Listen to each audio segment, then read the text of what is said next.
Hey folks, Mike from that place. This charming urban oasis is one of the oldest and largest parks in North America. Today, we fly, ride, and walk through San Francisco's Golden Gate Park to show you the top attractions, activities, gardens, lakes, as well as some hidden gems that you don't want to miss. Generations of San Franciscans and young visitors from around the world have fond memories of the children's playground and carousel at Golden Gate Park's southeast corner. Lawn bowling is similar to bocce ball. It's a long-standing San Francisco Golden Gate Park favorite. Free lessons are offered. Hippie Hill and the Robin Williams Meadow was born from the Haight-Ashbury Summer of Love in San Francisco, when well-known artists like Janis Joplin, Jefferson Airplane, and the Grateful Dead played here for free.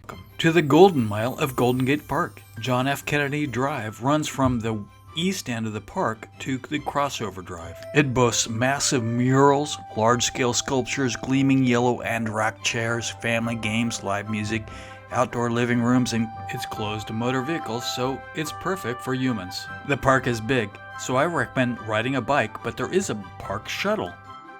One of San Francisco's most beloved landmarks, the Conservatory of Flowers opened in 1879.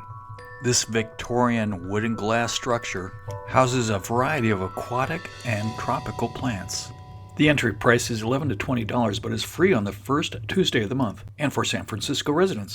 Roller skating will always have a special place in Golden Gate Park's heart, and that place is Skatin' Place, a small paved area dedicated to folks on skates and blades throughout the week, particularly on Saturday and Sundays. A community of skaters come out to celebrate the grooves, and it's fun to watch.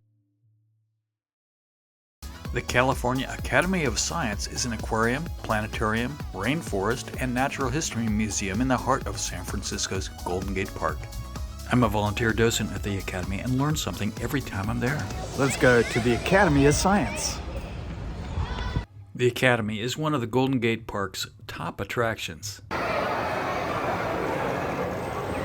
This rooftop garden is one of the largest native plant areas in San Francisco.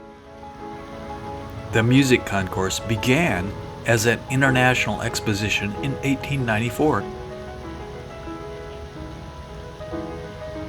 Sitting in this prime real estate is the deYoung Museum, featuring American art from the 17th century to now. The deYoung Museum is a renowned art museum, but it also has a industrial-looking tower where you can get panoramic views of San Francisco and the park.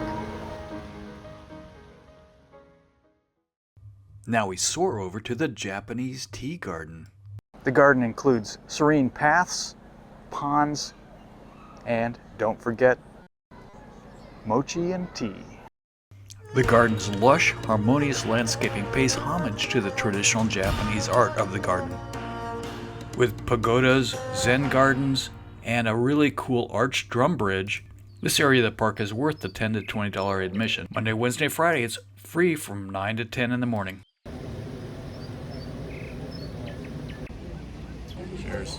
The San Francisco Botanical Garden grows and maintains plants from around the world. More than 9,000 plants live in this 55-acre botanical garden. Let's go check it out.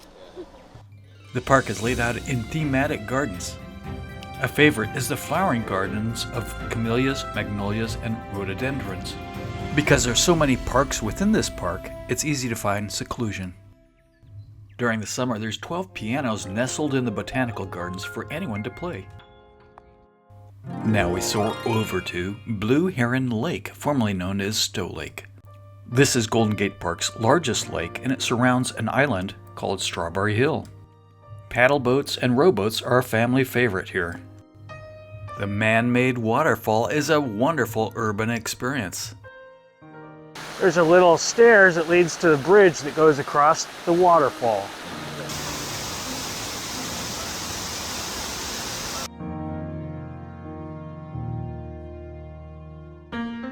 The Blue Heron Boathouse offers rowboats for $26 an hour, pedal boats for $32 an hour, and has a pretty cool cafe. The east and west Golden Gate Park is divided by Crossover Drive, also known as Highway 1 or 19th Avenue.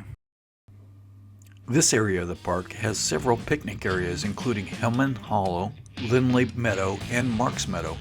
You might be able to experience an event like this cool car show.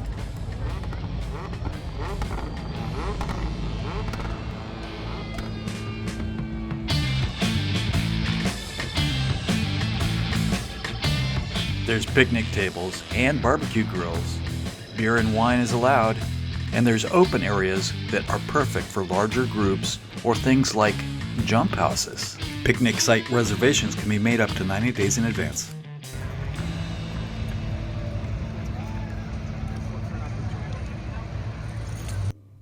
Spreckles Lake and the San Francisco Model Yacht Club are special parts of the city's long and colorful maritime history. Sailboats commonly run in the afternoons from 1 to 4. Power model boats run Tuesday, Thursday, and Saturday mornings. Visitors to Golden Gate Park are often astounded to stumble upon a herd of American bison browsing in a meadow in the park's western end. But these huge, shaggy Great Plains denizens have been a beloved institution here since 1892. The small herd that remains is maintained by the San Francisco Zoo. Now we explore an area of the park called Chain of Lakes. It consists of a north, middle, and south lake.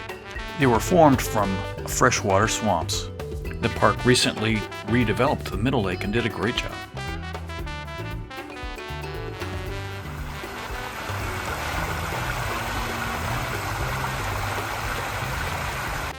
Who knew? The Golden Gate Angling and Casting Club was in San Francisco's Golden Gate Park, right beside the polo fields, where the Outside Land concerts are held every August. Free casting lessons are offered to the public the second Saturday of each month. For $40 or less per year, the club offers a variety of programs, lessons, and social events, including rod building and fly tying. The casting ponds are a great place for members or non-members to hang out and practice their casting. One of my favorite lakes in Golden Gate Park is not on all the maps you see. Mallard Lake is a bit off the beaten path and is ignored by the vast majority of Golden Gate Park visitors. Majestic willow and buckeye trees grace the water's edge. There's plenty of bird life, and I was honored to find a blue heron.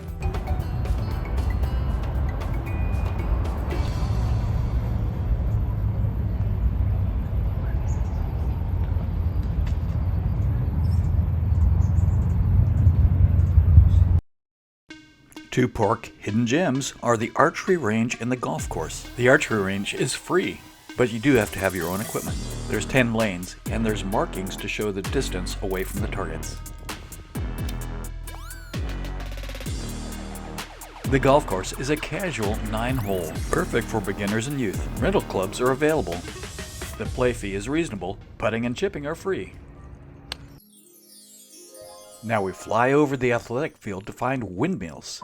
Golden Gate Park and much of San Francisco was sand dunes originally. At the turn of the 20th century, 2 windmills were built to pump groundwater for irrigating the park.